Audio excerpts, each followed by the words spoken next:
Le juge à la cour d'appel de Port-au-Prince est celui chargé de mener une nouvelle instruction dans le cadre du double meurtre de Jean-Léopold Dominique, président directeur général de la station de radio Haïti Inter, et de son gardien Jean-Claude Buissin, assassiné le 3 avril 2000.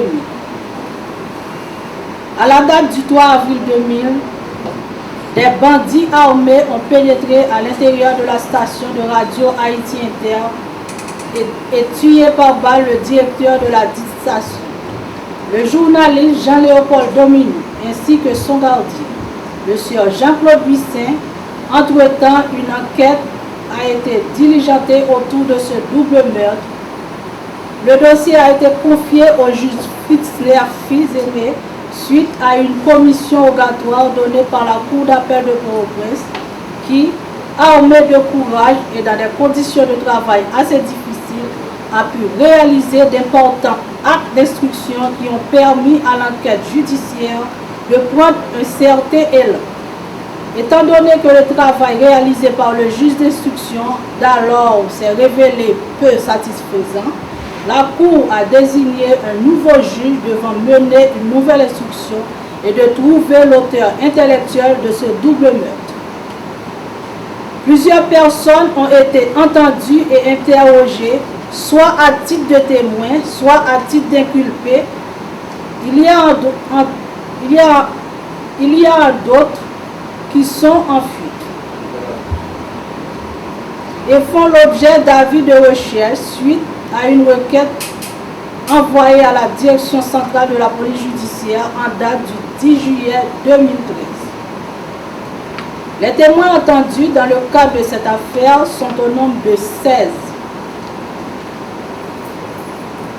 Premièrement, auditionné à la date du 10 février 2011, le témoin Jacques-Anthony Nazaire à la chambre d'instruction criminelle de la cour d'appel de Port-au-Prince. Il a déclaré qu'il ne connaît même pas le sieur Jean-Léopold Dominique, mais il a l'habitude de l'entendre à travers ses émissions de radio. Il a déclaré ensuite que c'est également dans les médias qu'il avait appris la nouvelle de la mort de ce dernier, ainsi que de son gardien Jean-Claude Buissin. Ne disposant d'aucune information quant à ce double meurtre, ce qu'il sait, c'est que la justice avait l'habitude d'inviter le sieur Rudolph Boulos et le sieur Duny Toussaint dans le cadre Danny Toussaint dans le cadre de l'instruction de cette affaire. Il ne savait donc pas si ces messieurs avaient une participation dans ce double meurtre. Deuxièmement, à la date du 24 février 2011, le sieur Ulysse Jean-Daniel a été entendu. Il a déclaré en sa qualité d'officier enquêteur de la direction centrale de la police judiciaire, de CPJ, qu'il y a eu à intervenir en diverses occasions dans cette affaire. Il a été le premier enquêteur à recueillir les premières dénonciations selon lesquelles un individu dénommé Densley,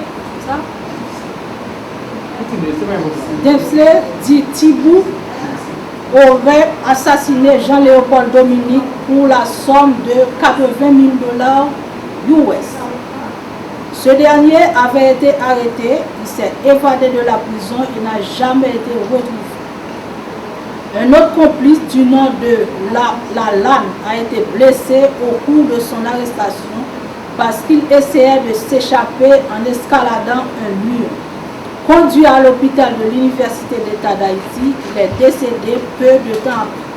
Son cadavre a disparu à la morgue de cet hôpital. Oui, à la morgue de cet hôpital. Tous ces faits avaient été portés à la connaissance de ses supérieurs hiérarchiques. Il est à noter que le juge qui travaillait sur le dossier avait demandé une contre-expertise parce que d'après le rapport d'autopsie réalisé sur le cadavre du nommé Lalanne, ce n'est pas le projectile qui avait causé la mort. Troisième témoin, à la date du 28 février 2011, a été entendu le sieur Mario Andressol, directeur général de la police nationale d'Haïti, PNH. Il est à souligner qu'en 2000, il était directeur de la DCPJ, Direction centrale de la police judiciaire. Il n'a pas fourni d'importants renseignements du fait qu'il était à l'étranger lors de ce double meurtre. C'est à son retour au pays que son adjoint lui avait appris qu'une commission avait été formée pour enquêter sur le dossier. Quatrièmement, à la date du 14 mars 2011, a été entendu le sieur Jeannot François, qui était directeur adjoint de la DCPJ, Direction centrale de la police judiciaire, en avril 2000. Sa déclaration coïncide avec la déposition de l'ex-commissaire de police Jean-Daniel Ulysse. La seule différence, c'est qu'il a affirmé avoir entendu citer le nom du sieur Danny Toussaint comme celui qui avait organisé une manifestation dans les locaux de la station de radio Haïti Inter pour protester contre un éditorial diffusé sur les ondes de cette station. D'après une nommée Sheila, qui serait membre d'une association des enfants victimes de sirop produit par le laboratoire Faval, le docteur Réginald Boulos avait voulu faire assassiner le sieur Jean-Léopold Dominique parce que ce dernier réclamait justice pour ses victimes. Cette nommée Sheila Jérôme n'a jamais pu être retrouvée. C'est la raison pour laquelle le juge n'a pas recueilli sa déposition. Cinquièmement, à la date du 28 mars 2011, a été entendu le sieur Jean-Claude Delis, qui habitait juste en face de la station de radio. Selon sa déclaration, après le drame, il avait aperçu un individu armé portant un pantalon jeans. Ce dernier était caché derrière un mur. Tout de suite, arriva un véhicule de couleur blanche. Celui-ci monta dans le dit véhicule qui prit la direction du centre-ville. Ce témoin déclare également qu'il avait appelé un ami qui était un pote du président Préval pour lui expliquer ce qui venait d'arriver. À la date du 30 mars 2011, a été entendu Pierre-Réginald Boulos, qui a déclaré en substance ne rien connaître de cette affaire. Questionné sur les déclarations faites par la nommée Sheila Jérôme, il a donné la même réponse. Septièmement, à la date du 23 novembre 2011, a été entendu le sieur Yvon Neptune, qui en 2000 était président de l'Assemblée nationale. Il a été questionné sur ces déclarations faites sur les ondes de la station de radio Caraïbe FM à l'émission Ramassé en date du 29 octobre 2011, à savoir que Jean-Léopold Dominique n'a jamais joint justice, même après 50 ans. Sa réponse a été la suivante. Je fais ces déclarations sur la base de mes observations du traitement fait par la police et la justice et de plusieurs autres dossiers de meurtre et d'assassinat perpétrés bien avant celui de Jean-Dominique. Par exemple, l'assassinat du père Jean-Marie Vincent, d'Antoine Isméry, Jean-Pierre Louis, la disparition de Lovensky Pierre-Antoine, la disparition de Robert Marcelo et de tant d'autres encore, des citoyens inconnus. Le dossier de Jean-Dominique, même s'il est encore actif au niveau de la justice, moi, en tant que citoyen qui observe et jouissant de toute liberté, Jean-Dominique, en tant que journaliste, par le truchement du micro de sa radio, prenait des positions sur des questions sociales et politiques, et moi, comme tant d'autres citoyens, appréciaient ou critiquaient selon le cas. À la date du 5 décembre 2011, a été entendu le sieur Rudolph Boulos. Il a déclaré en substance qu'il n'était pas en Haïti lors de l'assassinat. Il avait laissé le pays le 7 mars 2000 pour revenir en mars 2004. Dixièmement, à la date du 7 décembre 2011, a été entendu le sieur Tilmé Venel. Il a déclaré que le nommé Panel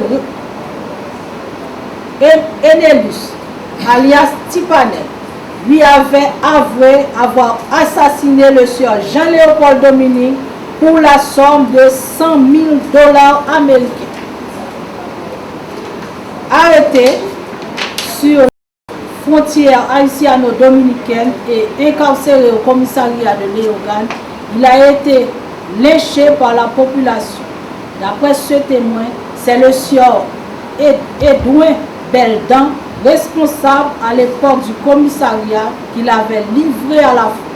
Malheureusement, cet ancien commissaire de police n'a pas été entendu dans le cadre de cette affaire parce qu'il n'est pas en Haïti.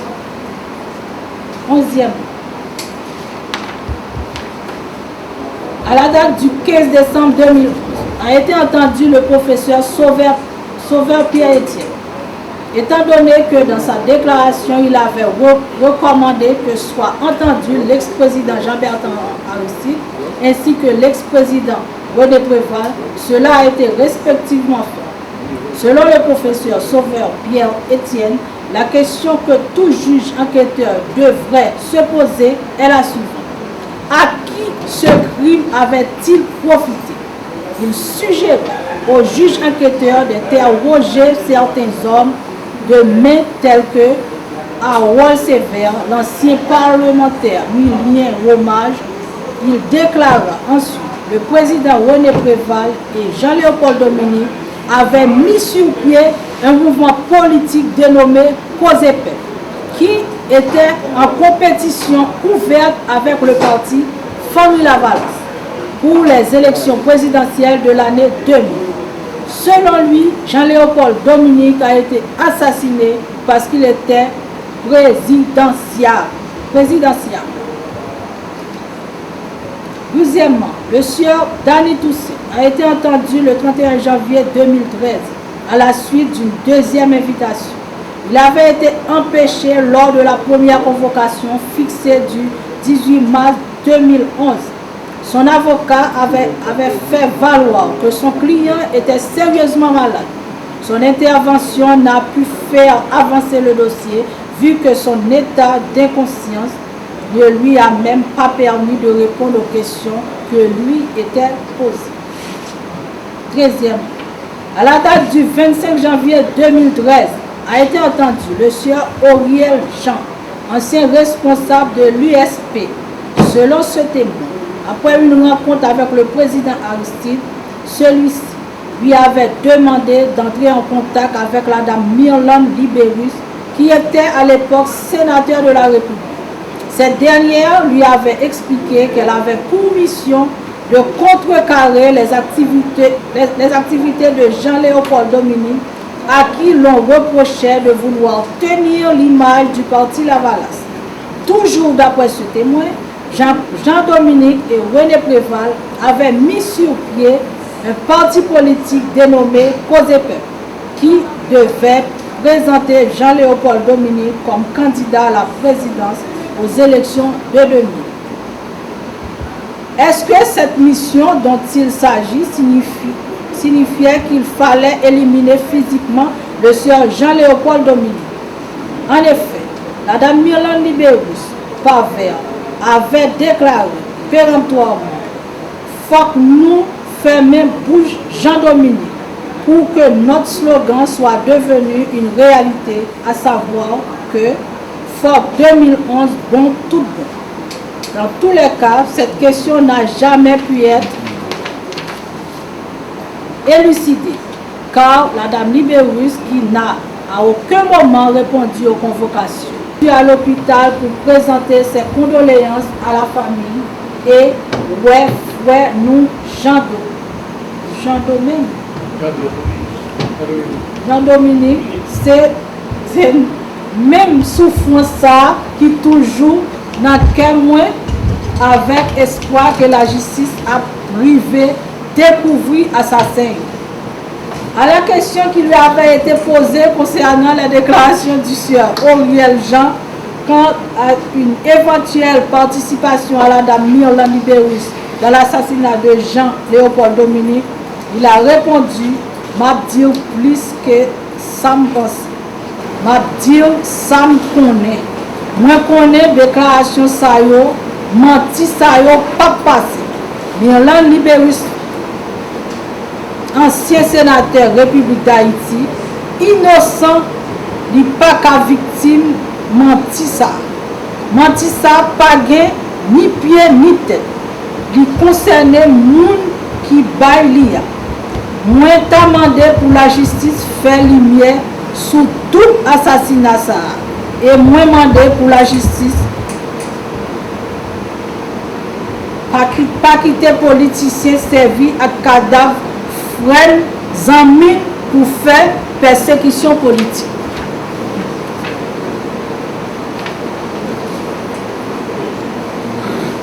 À la date du 31 janvier 2011, a été entendue la dame Marie-Michel Montas, plaignante. Elle a déclaré que le 3 avril 2000, son mari s'était levé vers les 4h30 du matin pour discuter avec elle d'un éditorial. Ensuite, vers 5h45, il descendit seul à la radio pour préparer le journal de 7h. Comme d'habitude, elle devrait le rejoindre vers les 6h30 du matin pour animer ensemble le dit journal de 7h. À 6h moins 5, l'animateur du journal créole interrompit brusquement l'émission. Alors, elle téléphona immédiatement pour en savoir la cause. Un journaliste de la station lui répondit, Michel Vini, tout de suite, Zinglendo. Elle descendit sur le champ. Arrivée sur les lieux, elle vit un véhicule de la police devant la barrière et le corps du gardien baignant dans son sang. Au milieu de la cour gisait celui de son mari, inanimé. Elle téléphona immédiatement au docteur Rudolph Malbranche, médecin de la famille. Entre-temps, les deux corps ont été transportés à l'hôpital de la communauté haïtienne. Selon le médecin légiste, Jean-Claude Lucin est mort de ses blessures à l'hôpital tandis que Jean était décédé sur le champ. À la question posée, qui a donné la mort à Jean-Dominique et Jean-Claude Lucin, elle répondit que suivant les différentes instructions et ordonnances, 3 prévenus sont pointés du doigt. Le nommé Jepsley Millie, dit Thibault, son frère Jean-Daniel Jeudi, dit Guimi et Marc-Antoine Philippe. Selon l'arrêt de la Cour de cassation de la République du 29 juin 2004, ceux-ci devaient être jugés pour 2 assassinats.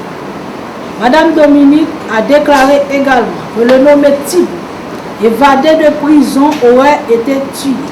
Elle n'a pas pu confirmer cette information. Quant au nommé Marc-Antoine Philippe, lui aussi était rentré d'Argentine en 2010.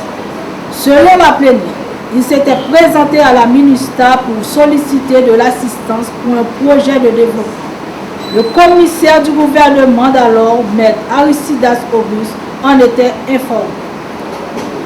À la question, à savoir pourquoi elle n'était pas avec son mari ce jour-là, Madame Dominique répondit qu'elle descendait rarement avec lui. Jean s'occupait des nouvelles internationales et elle du dossier national. Ce dossier était prêt depuis la veille. Il en avait discuté vers les 5h45 avant le départ de Jean. Celui-ci avait toujours été l'objet de menaces pendant plusieurs années, mais il s'en tenait pas compte car il se déplaçait seul sans aucune inquiétude particulière. À la question « Pourquoi l'avait-on assassiné ?» la dame Dominique a répondu qu'en tant que journaliste, son mari avait des éditoriaux qui touchaient plusieurs dossiers sensibles. Importation de l'éthanol, l'affaire du laboratoire Faval et celle de l'observation électorale. Selon la plaignante, ces dossiers touchaient des gens riches et puissants. La raison de le faire taire était évidente, cependant elle ne pensait pas que cela pouvait se produire sous un régime démocratique. D'ailleurs, Jean était l'ami du chef de l'État d'alors, le président René Lévesque. Selon elle, de nombreuses accusations ont été faites concernant ce dossier. Tous les témoins ont été déjà entendus dans le cadre de cette affaire. La Chambre d'instruction criminelle de la Cour d'appel de Port-au-Prince a jugé nécessaire d'interroger les personnes inculpées par le juge d'instruction d'alors, Maître Fritz-Léa Fils-Aimé, selon le rapport en date du 17 mars 2009. Ce sont les nommés Annette Auguste, dit Sohan, Gabriel Awal Sévère et Franz Camille alias Franco Camille. La première inculpée interrogée est la dame Annette Auguste. Elle a été interrogée le 21 février 2011. Il est à noter qu'elle n'a jamais été écoutée. Le premier juge l'ayant laissée en liberté lors de son interrogatoire en date du 21 février 2011, elle avait déclaré qu'immédiatement, après avoir appris la nouvelle de la mort de Jean-Léopold Dominique, elle avait téléphoné à la radio pour parler avec Michel en vue de lui présenter ses condoléances. Elle avait même organisé le lendemain un sit-in devant les locaux de la station. Le jour des funérailles, elle était présentée au stade Silvio XIV pour assister à la cérémonie funèbre, en compagnie du président Aristide et d'autres personnalités politiques. Lui fut posé la question à savoir si elle connaissait le nommé La Bannière. Sa réponse fut celle-ci. Moi, pourquoi j'en connais, ouais, yon moun qui relait La Bannière jusqu'à ce qu'elle moure. Elle n'avait pas non plus entendu sa déclaration, mais elle avait appris que son nom était cité, ainsi que celui de Franz Camille, comme des gens qui avaient participé à ce meurtre. Or, ce dernier n'était pas son ami. Le deuxième inculpé interrogé dans le cadre de l'instruction de cette affaire fut le nommé Gabriel Harold Sévère. Ce dernier a répondu négativement à toutes les questions qui lui avaient été posées, déclarant avoir l'habitude de voir Jean-Dominique à la télévision et de l'entendre à la radio. À propos de son nom qui a été cité par La Bannière, il a répondu que malheureusement, ce dernier n'est plus, sans quoi une confrontation aurait pu avoir lieu. Le dernier inculpé interrogé est le nommé Franz Camille. Il a été interrogé à la Chambre d'instruction criminelle de la Cour d'appel de Port-au-Prince le 5 juin 2013. Il a déclaré seulement qu'il est victime de La Bannière, puisque ce dernier a cité son nom dans cette affaire. En effet, selon sa déclaration, il n'est au courant de quoi que ce soit, s'agissant de ce meurtre. Après avoir entendu les différents témoins, interrogé les trois personnes inculpées, le magistrat a pris connaissance des témoignages de Robinson Thomas, dit La Bannière, publiés à la page 19 de l'édition du 19 avril 2004 du journal Le Nouvelliste, qui relate. Beaucoup de gens ont été accusés, arrêtés par le gouvernement Lavalas qui voulait les faire passer pour les auteurs du crime sur la personne de Jean-Dominique. Les nommés Thibault et Guilou sont encore en prison alors qu'ils ne se sont pas des coupables. La personne responsable de cet acte est l'ancien magistrat de Port-au-Prince, Harold Sévère, qui travaille jusqu'à date au Palais national. Quand Harold Sévère soumit le dossier de Jean-Dominique à son acte, cette dernière eut à contacter les frères Kadhafi qui se sont rendus à la Saline pour négocier avec Guy Benson et Tipoye du portail Léoga. Étant mis au courant du dit dossier, Guy Benson questionna le montant offert pour réaliser cette mission. La promesse de 60 000 dollars américains, 60 000 dollars avait été faite, montant qu'il recevrait après exécution de la mission. C'est ainsi qu'une Daihatsu Charade de couleur beige a été remise à Guy Benson pour réaliser cette mission. Après avoir commis le crime sur le chemin du retour, longeant la route de Delmar, arrivé au niveau de la route de l'aéroport où il devrait rencontrer les frères cadavres pour recevoir son salaire, Guy Benson fut exécuté. Le même sort a été réservé à Tipoé, le chef de la base de Kosovo, qui a été exécuté Jean-Claude Bisset, le gardien tué avec Jean-Dominique. Il s'était rendu auprès des frères cadavres. Il fut tué pour les mêmes raisons. Empêcher que le secret soit dévoilé, à Sévère, le commanditaire du crime qui observait à distance les actions menées par Benson et Tipoyet, après s'être rassuré que tout s'est bien passé, il avait regagné son poste au Palais national. J'ai été mis au courant de ce dossier par un ami du nom d'Élysée qui faisait partie de la base Ronald et de Franco Cada. Élysée m'avait fait le récit du déroulement de cette mission. Il fut tué quelque temps après par Bello, un policier cantonné au commissariat de Port-au-Prince, cafétéria.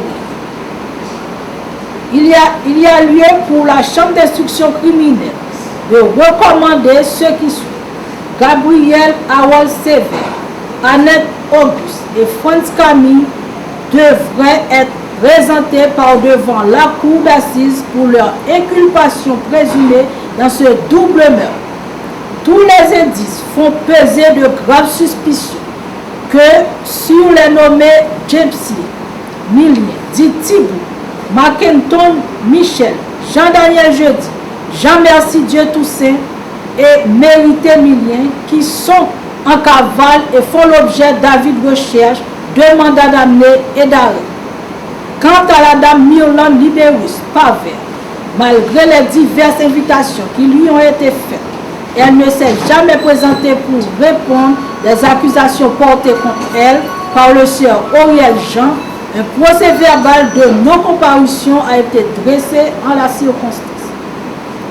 Dans une requête en date du 8 février 2013, adressée au juge désigné dans cette affaire, son avocat avait promis d'entrer en contact avec elle dans le but de trouver une nouvelle date pour la présentation. Personne ne s'est manifesté depuis lors, ce qui fait planer sur elle de graves suspicions. D'après le témoin Auriel Jean, c'est la nommée Myrland Libérus Paver qui aurait planifié ce meurtre. Par conséquent, elle est considérée comme auteur intellectuel. Il revient donc à la justice de faire ce que de droit.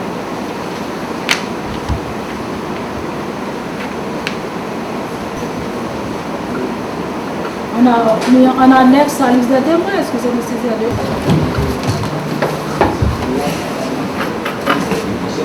Nous sommes préférés de la Cour de recevoir le rapport du juge pour les sous de loi.